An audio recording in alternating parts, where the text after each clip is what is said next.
seek our place in the world and the answers to our heart's deep questions. As we seek, may our hearts be open to unexpected answers. May the light of our chalice remind us that this is a community of warmth, of wisdom, and the welcoming of multiple truths.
Who among us is not in need of the dawn to break, of the sun to emerge behind every cloud? Who among us is not in need of some illumination?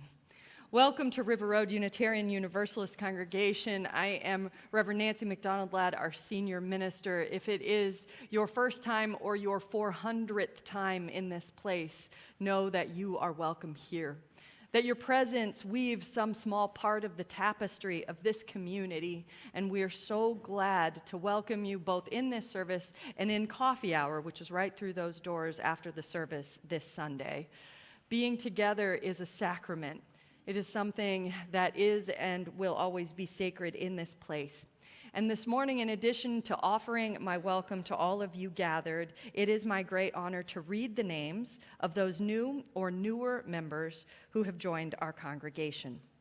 The new members that we recognize today have varied backgrounds and different religious traditions. Different journeys have brought them to River Road. Some of our new members, in fact, have been here at River Road for years and years and years and made that choice to become members as a part of their own inward spiritual journey. By signing the membership book, all of these people have shared a sense that this place and among these people is their spiritual home, and all of them have committed to help support and sustain it in the years to come. Membership at River Road is not some heavy-handed thing. It is not, in fact, a requirement to do most of what we do here in community. Membership at River Road is a choice made personally and powerfully to claim this community as your own sacred space in concert with others who have done the same. I'll read all of our new members' names, and at the very end, I'll ask any of you folks who happen to be present this morning to wave your hand so that we might greet you. We are so grateful to be in community and to be a community together. We welcome this morning Laura Ardia Rueda, Kusi Hornberger, and Ariana Hornberger. Jonathan Peter Belling, Will Bruno, Martha Enthoven and Daniel Stid, Mark Feldstein and Sarah Jackson Hahn, Nancy Gilbert, Kathy Landazabal, Colleen Masasukuye, Jonathan Masasukuai, Miles Masasukuai and Zora, Sean McCarville, Stephanie Machadlowski, Edward Machadlowski, Mariel Penberthy, Monica Pittman, Andrew Salunas, who grew up here, so I think you have the record of being here the longest, Constance Sutter, and Ron Ward. Can we have a round of applause? All of our new members are here. Please stand.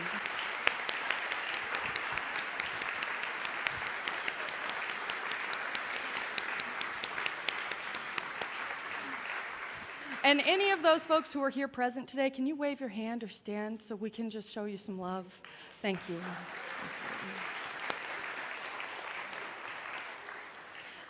The Reverend Victoria Weinstein reminds us that here people have gathered for generations seeking higher purpose and a deeper spiritual life than any could find alone. We are grateful today for each of our new members, and we hope that as members of this congregation, you might allow yourselves to know and to be known, to minister and to be ministered to by yourselves and by your fellow travelers. In that spirit of gratitude, our opening hymn is one of gratitude. I invite you to rise in body or in spirit as you're able. Our hymn is "We Give Thanks," and the lyrics should show up right here.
Amen.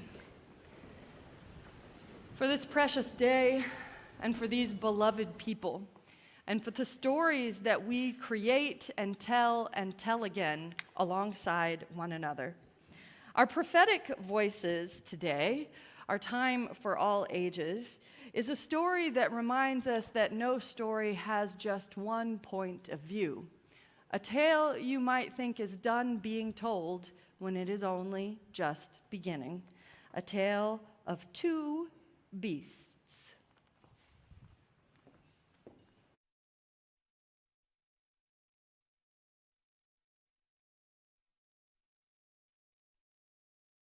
A Tale of Two Beasts by Fiona Robertson.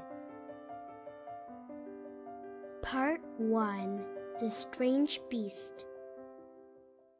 I was walking home from Grandma's house through the deep, dark woods when I spied a strange little beast. He was stuck up a tree and whining sadly. Feep, feep. So I decided to rescue him.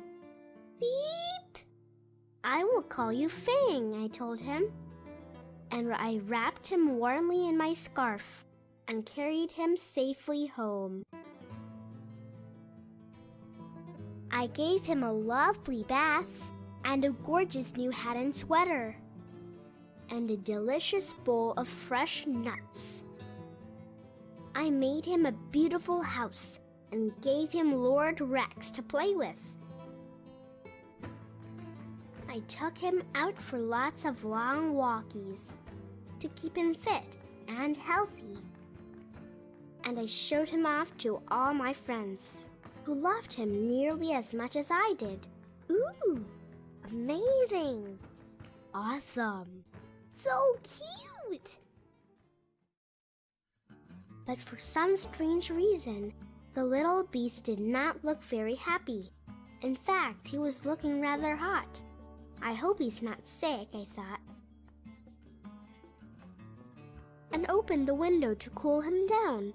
But then, something terrible happened. He threw off his clothes, leapt out of the window, and ran away as fast as he could, back to the deep, dark woods. Bang! Feep! I wanted to go and look for him, but Mama had other plans. Dinner time, blur. Bath time, bedtime, grr. I couldn't sleep. I missed the little beast and wondered if I could ever see him again. But then a small furry shadow appeared at the foot of my bed. The strange little beast had returned. He seemed quite pleased to see me, and I began to think that maybe, just maybe, he wasn't that strange after all. I wonder why he came back. A Tale of Two Beasts, Part 2. The Terrible Beast. I was hanging from my favorite tree, singing happily to the birds. Tra-la-la-la, tra-la-la-la, when I was ambushed by a terrible beast. Hey! She growled at me, growf, and tied me up, and carried me off to her secret lair. She made me disgustingly clean, and dressed me up in a ridiculous hat and sweater, and tried to make me eat squirrel food. She kept me in a tiny box with nothing for me to do, and nowhere for me to hang from. She made me walk backwards and forwards and backwards again for no reason whatsoever. She showed me off to a herd of even wilder beasts who were just as terrible as she was. I had had enough. I made a cunning plan and put it straight into action. A plus B equals freedom. Free once more! Woohoo! Growf. I raced back to the deep dark woods before the terrible beast could catch me.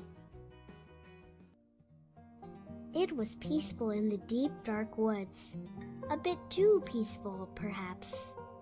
and also a bit wet. In weather like this, one could do with a nice warm hat. Scritch, scratch, silence. I snapped back to retrieve it, under cover of darkness. The terrible beast was waiting for me. She seemed quite pleased to see me, and I began to think that maybe, just maybe, she wasn't that terrible after all.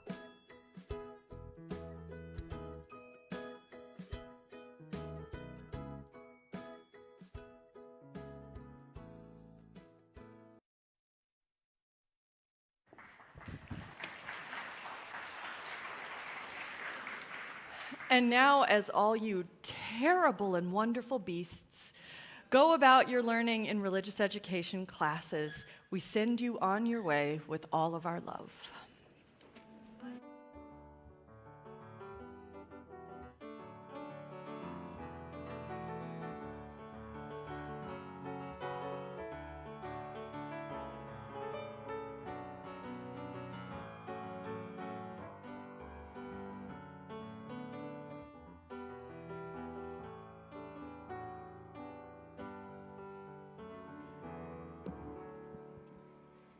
Good morning.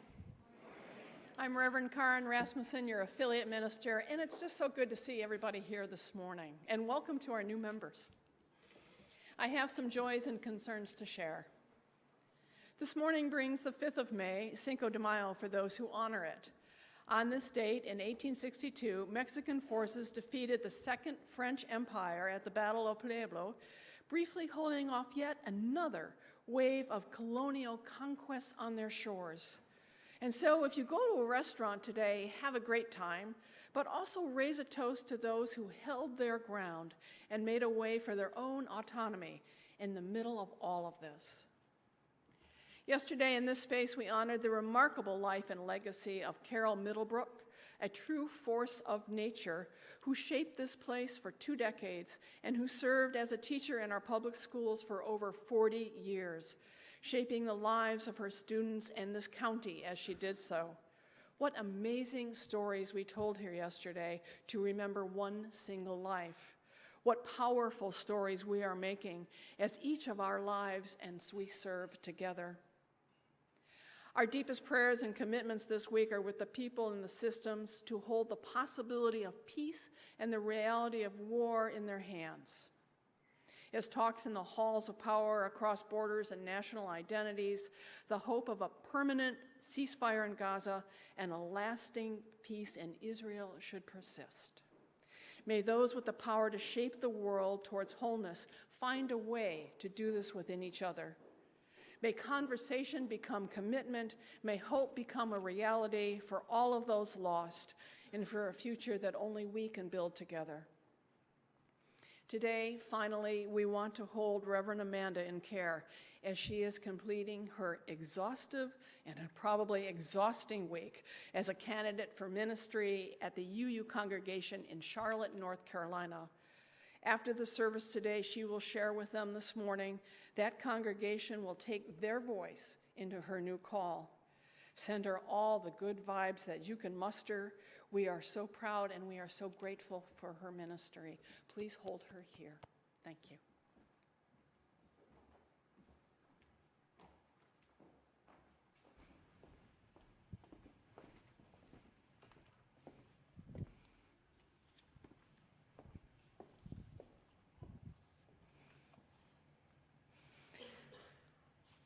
Our prayerful meditation today is a poem. It's a poem about a story and about hope and about people who make a way for the ones who will tell the story in the years to come. Hansel and Gretel by Lynn Unger. Read it again, she says, and again we do. The same disaster predictably reenacted night to night. Don't go in, I want to warn them. It's a trap. But children rarely listen, and storybook characters never. When they see that confectionery cottage, their entrance is inevitable, like the mosquito bite you swear you will not scratch, and always do, and always make it worse. Each decision is invariably a rigged game in the story. The witch is always ravenous and grasping. The children always neglected and naive. Preach all you like about conversion, about the will to good and unending grace. You know that witch will never lose her taste for gobbling up the sweet resilience of the children. Night after night, we stumble into the forest of our fears, and night after night we're duly caught. Every morning we awake to the same reports of mayhem, and every morning we poke forward some narrow stick of ourselves, hoping to get by uneaten for one more day. But listen. Each time, through the story, I have dropped a small white stone. Others have too. I've seen them, glowing in the moonlight, a nightly shifting of the scene, building a path both ragged and new. Each time you walk this old familiar path to the frightening places in the forest, tear your vision from the gingerbread house, drop a stone behind you so that others might follow your way toward hope. Tell the children, tell them again.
This is such a community of generosity where we do the hard but faithful work of building the beloved community together.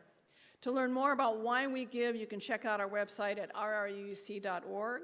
There you can find information on all of our robust programs and the partnerships and all the ways to connect to the mission and the vision of this community. You can also give right there on the main page by clicking the blue Give Online button. You can also text to give. The text to give number is 73256. Again, that's 73256. And be sure to add RRUUC in the amount that you would like to give. That number is also on your screen and can be found on the website. Thank you for all that you give, your time and your talent and your treasure.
I wanted to start my sermon today with a reading. I do not get credit for these words, which I'll speak right now. They're amazing. From one of my favorites, George Saunders, an excerpt from his piece called "Congratulations, by the way, Some Thoughts on Kindness."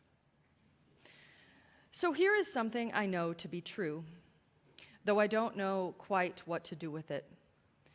What I regret most in my life are failures of kindness. Those moments when another human being was right there, right in front of me, suffering, and I responded sensibly, reservedly, mildly. Or to look at it from the other end of the telescope, who in your life do you remember most fondly, actually, with the most undeniable feelings of warmth? Those who were kindest to you, I'll bet. It is a little facile, maybe, and certainly hard to implement, but I'd say as a goal in life, you could do one heck of a lot worse than try to be kinder. Now, the million-dollar question: what exactly is our problem? Why aren't we kinder? And here is what I think. Each of us is born with a series of built-in confusions that are probably somehow Darwinian. These are: one, that we are central to the universe, that is our own personal story, is the main and most interesting story, the only story, really. Two, that we're separate from the universe.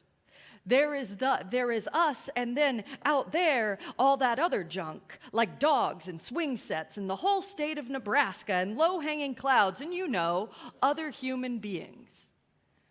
And three, that we're permanent. Death is real, okay, sure, for you, but not for me. Now, we don't really believe those things.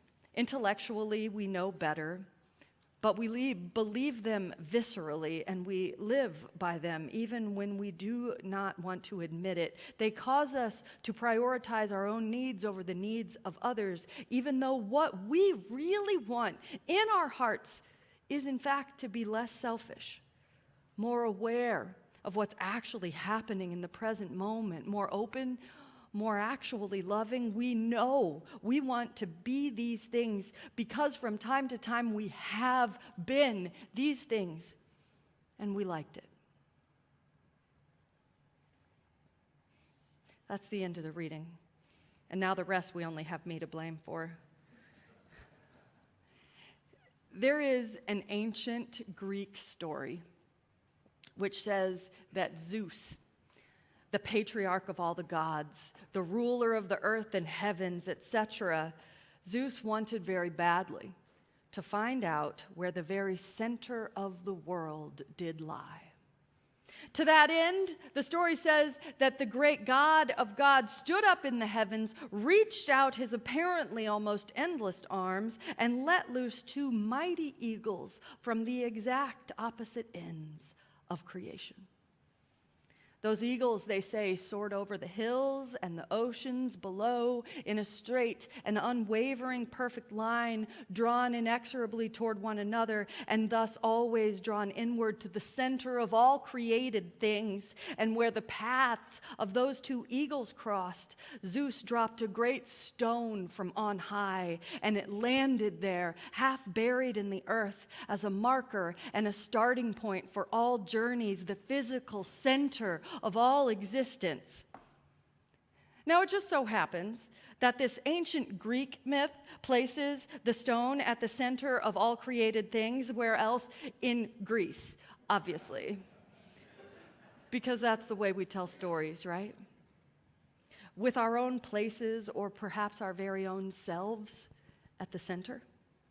Specifically, the stone is said to have fallen in Delphi, the site of the ancient and sacred Delphic oracle, consulted by queens and princes and potentates throughout all the ages. And that stone, dropped from on high, has come down through history by the name Omphalos, which means literally the navel of the earth, Gaia's belly button, the great cosmic Audi at the center of all things.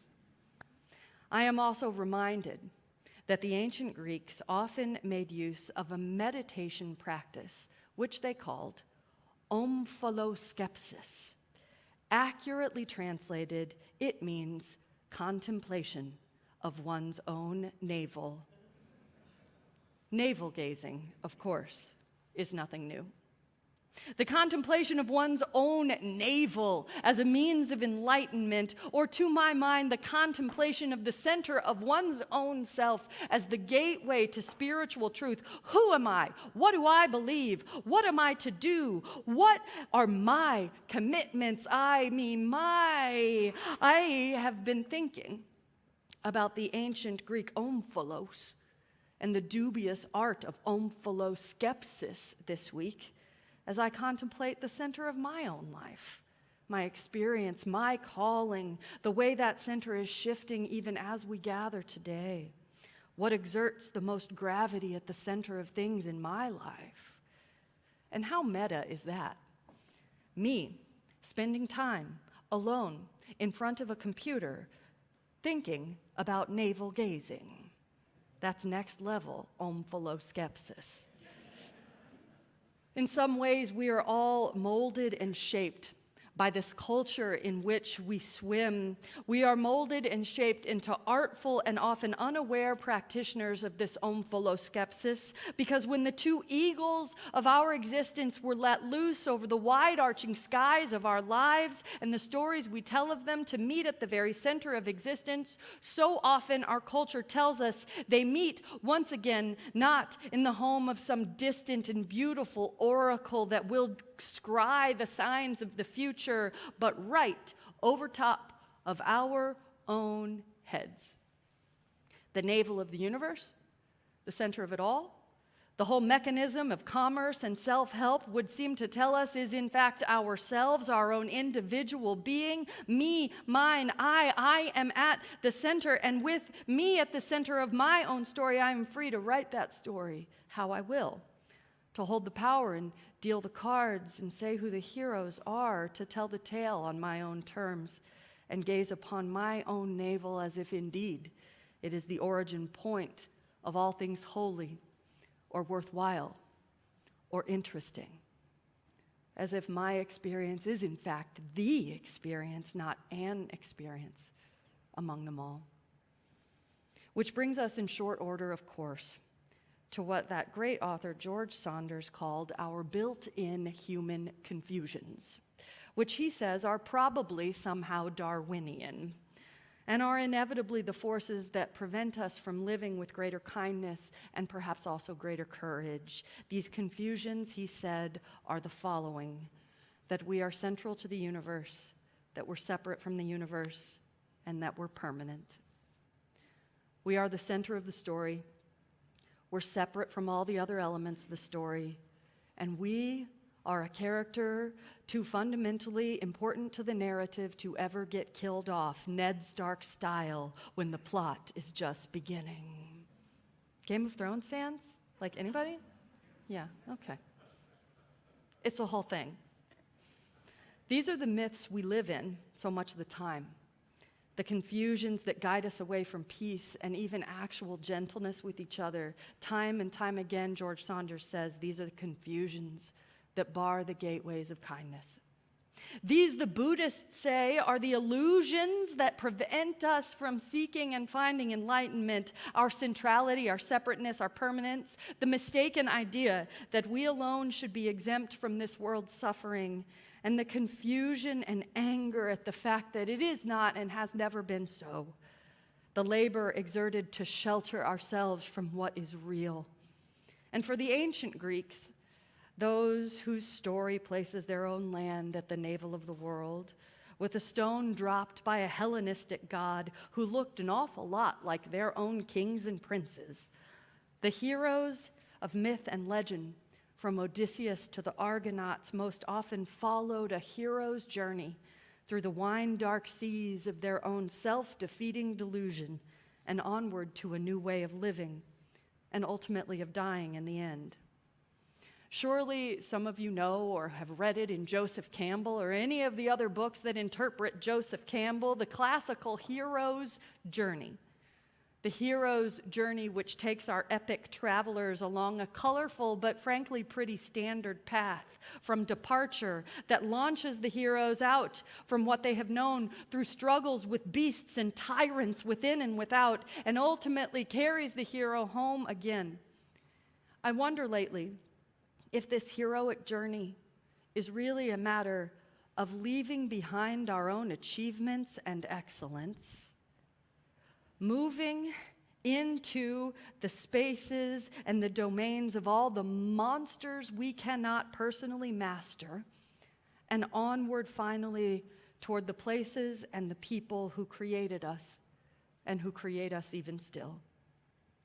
The Buddhist self-defeating illusions of our own separateness, the ancient Greek journey from delusion to interdependent homecoming, and maybe just the plain and simple task of figuring out how to be a real life grown-up in complex times, even when perhaps being a grown-up was something we were supposed to have figured out 30 years ago. Maybe those three journeys are not so different, but expressions of the same thing. They are all a matter of chipping away at our foundational confusions, including the illusion that we were ever meant to come through our own journey unscathed. Some years ago, psychologist David Richo wrote a book on adulting, which I have been forcing myself to reread with much annoyance. It is obviously enough entitled How to Be an Adult, a Handbook on Psychological and Spiritual Integration. Like adulting itself, the dang self-awareness the book elicits is kind of a pain in the neck, so look out for that. But what he does point out in such a beautiful way is that the psycho-spiritual work of adults is itself a kind of heroic journey, a journey away and through the hard places and home again. A hero, Richo says, is anyone who has lived through pain and been transformed by it. And thus our task, if we are to become more fully integrated human beings, even just nicer people, real live grown-ups, our task is, unsurprisingly, to let go of our illusions, of our separateness, and the idea that we ever controlled the narrative. The illusions are all unique in their cultural expressions, but fundamentally related as well. Over ages and stories and traditions, from the patch of earth beneath the Bodhi tree to the scratching of Homer's pen on parchment, to the muffled quietude of your therapist's office, the illusions that carry people through their lives are not so different. And the tincture that salves them is similarly familiar across time and across history. The truths that reveal themselves when we break through the illusions of our permanence, our separateness, and our specialness are not magic. They're really pretty simple. The secret has never been a secret at all. And our psycho-spiritual work, our enterprise in which we are engaged, has always been the same, simply to come to know with as little fear as possible that everything changes, anything is possible, and not a one of us gets a pass. Everything changes. Anything is possible. You are not the belly button at the center of the universe. You are subject to the same largely uncontrollable object known as change that everyone else is, and sooner or later you and I and all of us will be asked in small and earth-shattering ways to cope with this reality, just like every single person in this room and all the souls beyond it. As Richo put it in his handbook on adulting, this is the humility that acknowledges every single human life as somehow fully legitimate. Our entitlement becomes humility in the fact of our shared conditions of existence. If every person's experience is somehow legitimate, not in need of justification, then every single story bears as much weight as mine. I am both beloved beyond measure and frankly not all that special in the first place. And that is the great power of a universalist faith that is not stingy with its dispersal of grace. Humility in the face of the shared conditions of our existence. This will indeed be asked of us, in small and large ways, in ways we cannot possibly be ready for, but will be so much easier to meet if we do not sail the seas full of monsters and mystery alone. In preparation for this sermon, I actually attempted this week to read a mass market self-help book about the hero's journey at midlife. I gave it a really good try, but I hated it so much that I threw it away in the trash can at the pool where I was sitting reading it during my kids' swim practice, but like the exact pool that you're always at, Emma. I could not handle it. I couldn't even take it into my car or bring it home because the whole thing was about all the infinite possibilities of life and manifesting your vision and following your dream, etc., and it was written by this overly manicured white man who was always going to another sweat lodge, and these are not false and damaging things necessarily to reflect on, but they are not the whole truth either. Anything is possible can be sold as a sort of inspirational pablum for already privileged people until you consider that nothing at all is possible until we break out of the assumption that we make the way or manifest anything at all for ourselves alone. That humility, that uncertainty, that connection that is not optional no matter how much privilege we bear, that world which we do not and cannot control, in which we are not sheltered and not exempt, that is the world I want to live in. We are laid bare in that world. We are asked to do the very bravest things human beings can ever take on, to persist even so, even though everything, including life, is thrown our way in unexpected turns. The peaceful slipping of the knots of our illusion takes untold courage every day, because life and death do not come on terms we can set for ourselves. Everything changes. Anything is possible. And you and me, we're not exempt from the beauty. We're not exempt from the love. We're not exempt from the loss. So let us do the very bravest thing we can today and tomorrow. Let us love and work and sacrifice and journey through our own heroic, epic adventure from departure from illusion to struggle with truth and ultimately back home again, change this time into something humbler and more kind and less afraid than we were before. Everything changes. Anything is possible. And you are not exempt.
Every single thing we do together is an expression of how we want to be together.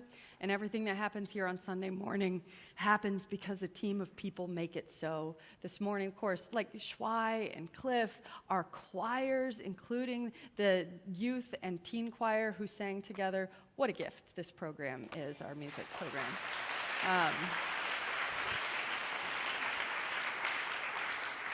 We have Marcia and Dave and Ajay working the booth up there to make our tech all come together. We thank them every Sunday because the labor is more than just on Sundays to keep this technology that connects us alive and functioning well. There are so many ways to get involved in the life of our congregation, to serve and to celebrate and to get to know people and have a really great time. If you enjoy like very normal things like museums and gardens and the theater, and you like to eat things with new or old friends, you are very much in luck because it is spring services auction time, people. And I believe the spring services auction starts like right now, like as soon as I stop talking. It's all lined up in the fellowship hall. You can bid. What did John says? In 8 minutes. So I'm not going to talk for 8 minutes, I promise. But you can bid now, and it's a wonderful way to connect with people in the congregation, to offer up the skills and gifts that you have, and also like plan your social calendar. Also, we have a town hall today about our fiscal year 24-25 budget. It's going to start at 11:30. So like do the auction and then come talk about the budget. That'd be fantastic. And if you can't be here for that, we do have a virtual town hall. Barb Geiser, our finance committee chair, and I will be leading us through that on Thursday night at 7:30. The Zoom link for that will be shared this week via email. So if you need it and you haven't gotten it, just ping one of us and we'll get it to you. After the town hall, you can also stop by in the fellowship hall. It's a busy day, as usual, at River Road for an opening reception for our brand new fine arts exhibit, this stunning landscape photography from our very own Mark Leatherman. Mark, are you in here? Mark, I mean,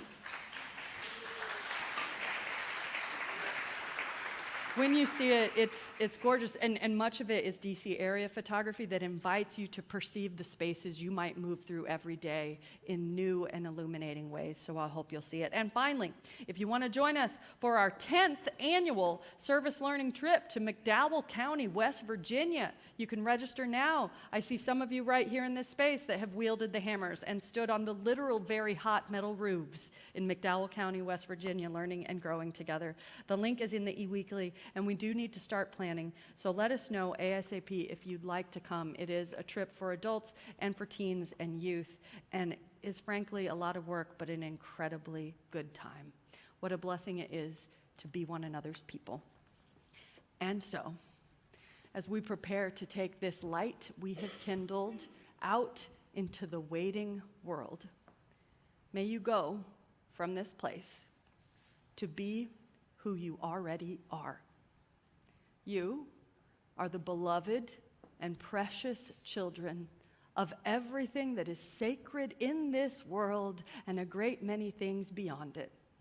And the goodness and mercy, the joy and the justice, the power and the possibility of the Spirit are at loose in you and through you in the world. So go then to be who you already are, and may you be abundantly blessed. Amen.